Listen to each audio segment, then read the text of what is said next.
The hard thing is always figuring out when do you actually need to just stop what made sense for 50 years and do something else. It's getting that balance right. Is when do you actually change and when do you stay and respect that heritage that you had?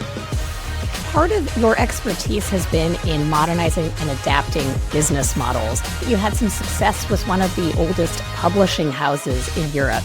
Can you tell us a little bit about that experience? This was Egmont, which is the biggest publishing house in Northern Europe. They do TV and they do a lot of publishing. It's quite a big company and they have a lot of rights I worked in the kids sections, which is really big.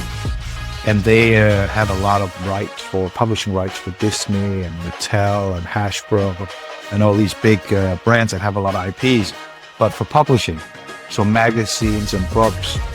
And we had to, I'm sound old to date myself, this is right around when the App Store came out. But basically, how do you take those IPs and turn them into something that makes sense, into business online? And I think this is also UX was a new thing. So it was all mixed together. You need to find a new business model because business models are a big part of the content that you make, right? So you need to find the right business model and the right content. And then need to make the entertainment, put it out and learn. None of us really knew how these things were going. And we got some great stuff, just trying out subscription-based models. How often do you push out new content? We got to try a lot of things out, but I think one of the big learnings was publishing is a local business. It's just geographically contained. But all of a sudden, as the App Store grew, everything you do is pretty much an international competition.